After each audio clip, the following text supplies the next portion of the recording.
근데 요즘 많이들 치시는 이런 골프나 이런 것들은 어떤 것 같으세요?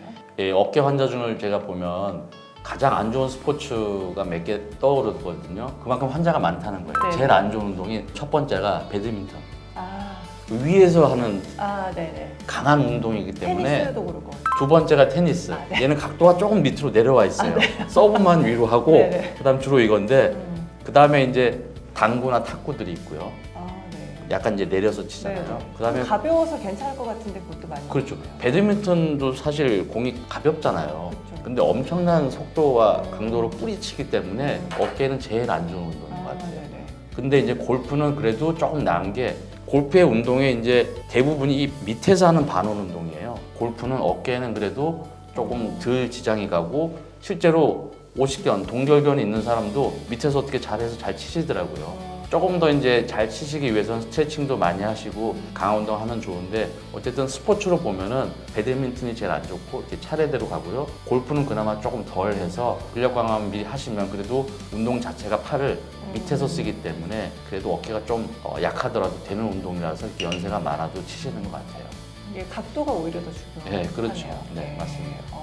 이제 저는 반대로 이제 어깨 통증으로 왔는데 오히려 내과가 아니라 정형외과로 보내는 경우가 사실 꽤 많거든요. 네. 아니면 이제 제가 뭐 이런 그 진통소염제를 좀 드리거나. 네, 근데 이제 반대로 예. 정형외과로 왔는데 예. 이분은 이제 이쪽이 아니다. 네. 빨리 내과로 가라. 뭐 이랬던 네. 케이스가 있으실까요? 일반적인 정형외과 환자를 다 볼 때는 그런 환자들이 꽤 있었죠. 어깨나 흉통이 있을 때 바로 찾아와서 이제 감별을 해드려야 될 분들은 심장이 아픈데 어깨로 뻗치는 게 더 자기는 더 유난히 심하다 그래서 오시는 분들이 있어서 그런 분들은 어떻게 보면 조금만 움직여보면 쉽게 구별이 되기 때문에 이제 내과로 보내드리면 되는데 사실은 그런 심장 환자보다 순수 어깨 환자가 더 많을 것 같고요. 그 다음에 어깨 통증과 감별해야 되는 더 흔한 병이 목 디스크 같아요. 목 디스크도 사실 퇴행성이기 때문에 누구나 다 있는 병인데 목 디스크와 어깨 질환은 요거는 감별하는데 조금 요령이 필요합니다. 똑같이 어깨가 굉장히 아파요. 감별하는 제일 첫 번째는 어깨는 당연히 이제 움직였을 때 통증이 더 심해지죠. 근데 목은 디스크에 의한 어깨 통증은 어깨 움직인다고 해서 더 하진 않습니다. 목 디스크에서 어깨 통증이 오는 이유가 잘 아시다시피 목에서 나오는 신경이 어깨로 해서 팔로 내려가 손끝까지 가기 때문에 또 디스크에서 신경이 눌리면 어깨 통증이 오잖아요. 그러니까 그게 이제 부위에 의한 감별하는 법이고요. 밤에 내가 누워있으면 더 아프다는 병이 둘 중에 뭐 같아요? 디스크입니다. 아니죠. 누워 밤에 있으면. 누워있으면 네. 더 아픈 병이 어깨병이에요. 어깨병이. 아까 충돌된다고 그랬는데 어깨는 뼈하고 뼈에 힘줄이 있는데 이 손상에 의해서 통증이 시작되거든요. 네. 앉아있거나 서 있을 때는 어깨가 자연적인 중력에 의해서 이렇게 좀 벌어져서 네네네. 덜 아파요. 근데 네. 밤에 누우면 이 중력이 없어지니까 가까워져서 염증을 더 자극시키고 손상 부위에 이제 압력이 높아지니까 더 아프다고 그래요. 움직이지 않고. 네, 움직이지 않고 밤에도 그래서 깬다는 경우가 많고. 근데 목 디스크는 물론 이제 밤에 예민해서 더 아플 수도 있지만 목은 목에 대한 자극을 줄여주면 훨씬 덜 아프거든요. 그게 이제 목을 기대는 거죠. 네. 목이 이제 디스크 있는 사람이 이렇게 공중에 떠 있는 게 제일 힘들어요. 맞아요. 그래서 누워서 베개를 잘 베게 되거나 네네. 의자에 그 목을 기대면 덜 아파요. 그러니까 그게 이제 크게 구별점이고 부위적인 문제로 어깨는 움직이면서 어깨가 아픈 거. 특히 이제 팔꿈치 아래쪽은 거의 안 아프거든요. 네네. 연결된 힘줄이 이제 팔꿈치 위쪽까지 연결되기 때문에. 근데 이제 목 디스크는 손끝까지 저리게 되는 경우가 많기 때문에 이제 거기서 구별이 가능하죠. 원장님께서 워낙 이제 어깨 환자들도 많이 보시고 워낙 이제 어깨 명의로 유명하시기 때문에 굉장히 다양한 케이스들을 공유를 해주시는 것 같은데 점점 고령화 사회가 되면서 환자분들이 수술받는 그 연령대 자체도 좀 너무 고령화되고 있지 않습니까? 그래서 고령 환자분들의 수술 케이스가 많아지고 있을 것 같은데 이 젊은 환자분들하고 다르게 조금 더 이제 신경 쓰시고 있는 이런 부분들이 혹시 어떤 게 있을까요? 맞습니다. 어깨도 우리 수명이 길어지면서 환자가 많아지고 있어요. 그리고 이 사회 수준이 높아지면서 예를 들어 레저 스포츠를 많이 하다 보니까 어깨 환자가 많아졌어요. 네. 이 사회의 발전 단계에 따라서 병도 약간 변하는데 우리가 옛날에 먹고 살기 힘들었을 때 제일 아픈 병이 허리, 무릎이었어요. 일을 많이 하면서 제일 먼저 아픈 게 허리거든요. 네. 그다음에 무릎이고. 예전에는 어깨 환자가 그렇게 많지 않았던 것 같아요. 근데 요새는 나이가 들어가면서 일하는 것도 일하는 거지만 스포츠라든지 이런 레저 활동을 하면서 손상이 오는 경우가 많아서 어깨 환자가 최근에 더 많아졌거든요. 그리고 특히 이 수명이 길어졌기 때문에 점점 더 어깨 쓰는 게 많아지니까 환자가 많아진 거죠. 그래서 제가 이제 어깨 환자를 수술하는 대부분의 병이 이 회전근개 힘줄 파열이라는 병이 있어요. 힘줄이 이제 충돌해서 닳아지면서 나중에 이제 끊어지게 되는 거죠. 끊어지면 이어줘야 되거든요. 네. 왜냐하면 힘줄은 팔을 써야 되는데 연결이 끊어지게 되면 힘이 안 들어가서 통증이 생기고 기능이 떨어지거든요. 근데 그래도 다행인 것은 힘줄은 알다시피 재생력이 있는 조직이기 때문에 연결해주면 붙어서 원상복구가 됩니다. 그래서 우리가 뼈가 부러졌을 때 붙여주면은 네네. 뼈가 진이 나와서 붙어서 원상복구가 되듯이 마찬가지로 또 힘줄이 이제 붙여주게 되면 원상복구가 되는데 그 수술을 가장 많이 하거든요. 근데 이제 연세가 들어갈수록 조금 손상이 오는데 우리가 이제 흔히 통계적으로 보면 나이가 60대가 되면 어깨 속에 힘줄이 파열된 경우가 거의 절반의 환자들이 있다고 하더라고요. 네. 그 중에서 수술이 필요한 사람이 또 절반이고 어, 그렇게 치면 상당히 많은 수가 60대가 넘어가면 힘줄 손상이 있다는 얘기잖아요. 근데 네네. 수술할 때 결국은 이 단단하게 붙이는 게 중요한데 예를 들어서 이제 고령의 환자가 되면 힘줄의 재질이 아까도 얘기했지만 젊었을 때보다 떨어질 수밖에 없어요. 네. 그다음에 이 힘줄이라는 게 이제 뼈에서 떨어지는 건데 뼈에 힘줄을 저희가 봉합 나사를 박아서 이제 봉합을 하게 되는데 뼈가 또 약해지죠. 네. 골다공증이 생기니까. 네. 그러니까 복원력이 좀 떨어질 수가 있어요. 그래서 여러 연구와 개발을 해서 좀 더 효과적이고 이 다시 떨어지는 이 재파열이 안 생기게 하기 위해서 여러 가지 이제 잘 아시는 이제 줄기세포 치료, 자기 골수에 있는 줄기세포를 뽑아서 잘 꼬맨 봉합 판자에 넣어준다든지, 네. 그다음에 아까 힘줄이 닳아서 찢어진 거를 꼬맸다고 그랬잖아요. 네.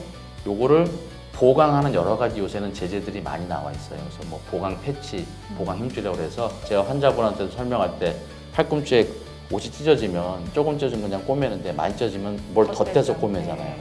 힘줄도 마찬가지 덧대서 꼬매요. 이런 재질들이 굉장히 개발이 많이 돼서 뭐 콜라겐 제제 얘기 들어보셨을 거예요. 제재들을 통해서 힘줄을 보강하면서 약한 힘줄도 단단하게 해서 재파열 안 되고 오래 쓸 수 있게 하는 그런 수술 기법들이 최근에는 많이 개발이 되어 있습니다. 이게 아까 말씀하신 대로 60대면 한 반수 정도에서 이제 좀 찢어져 있다고 하셨는데 네. 그럼 증상이 없을 수도 있는 건가요? 증상이 너무나 확연하면은 이렇게 많이 찢어져 온 사람이 별로 없을 거예요. 근데 연세 있는 분들 참기도 잘 참으시는지 조금 찢어져가지고 염증이 심하게 되면 증상이 있는데 되게 이제 또 약 먹고 그다음에 또 가까운 병원 주사 맞고 하면 염증이 좀 가라앉으면 네. 통증이 없어지니까 그냥 또 쓰세요. 그러다가 또 자꾸 재발하게 되면 또 같은 치료를 반복하시는데 뭐 자기가 직업이 있거나 일하시는 분들은 병원에 와가지고 뭐 적극적인 치료를 당장 못 하시기 때문에 그렇게 이제 임시방편 치료를 하시게 되면 힘줄이 점점 손상이 진행되면서 나중에 검사를 하게 되면 파열이 좀 많이 진행된 분들도 계시거든요. 그러니까 힘줄 파열이라는 것도 내가 느끼는 증상하고 실제로 이 힘줄 손상이 비례하지가 않는 경우가 많더라고요. 그래서 어떤 경우는 힘줄이 조금 찢어졌는데 굉장히 아파해서 뭐 MRI 검사 다 해서 빨리 발견하시는 분들도 있고 어떤 분들은 그냥 쓰시다가 거기 적응이 돼가지고 계속 쓰시다가 나중에 검사를 해볼 때 힘줄 파열이 좀 많이 진행되는 분들도 있고 그런 경우들이 꽤 있습니다. 그래서 제가 환자분한테도 말씀드리는 게 통증이 시작돼서 치료를 받으시다가 한 3개월 정도 이상 계속 재발하거나 증상이 나타나면은 꼭 반드시 어깨 힘줄은 이 정밀 검사가 필요해요. MRI라는 검사. 그게 힘들어가지고 힘줄 손상이 진행되는 거를 이제 놓치는 경우가 많은데 한 3개월 이상 계속 불편하시면 검사를 좀 적극적으로 해보시라고 말씀을 드립니다. 증상이 경미하더라도 반복적으로 생기고 그렇죠. 3개월 이상 가면은 네. 한 번 정도는 이제 정밀 검사를 확인해 보는 게 중요할 것 같습니다.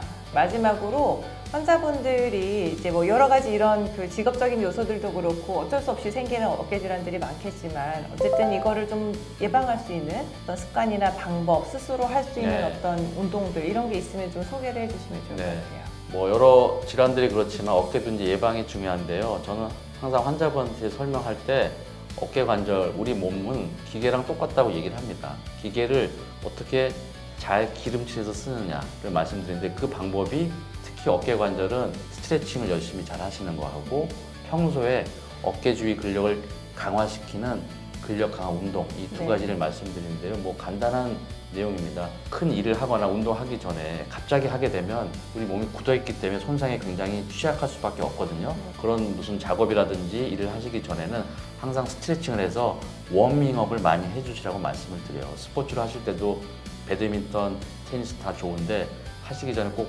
한 20분 정도라도 워밍업을 충분히 해서 이 자동차의 타이어도 고무가 좀 달궈져야지 제 성능이 나오잖아요. 네네. 우리 몸도 마찬가지라고 말씀을 드려요. 근육도 달궈져야지 외상에 취약하지 않게 방어가 되기 때문에 그런 걸 해주시고, 그 다음에 운동이 다 끝난 다음에도 마찬가지로 스트레칭해서 풀어주시고, 그 다음에 많이 화끈거릴 때는 냉찜질을 해주시고, 그 다음에 하루 이틀 지나면 평소에는 이제 관리를 따뜻하게 해주셔서 어깨 주위 근육이 혈액순환이 좋아지게 하는 방법 하나 하고요. 그 다음에 두 번째가 조금 더 적극적으로 하는 예방법이 아까 얘기한 근력 강화 운동입니다. 네.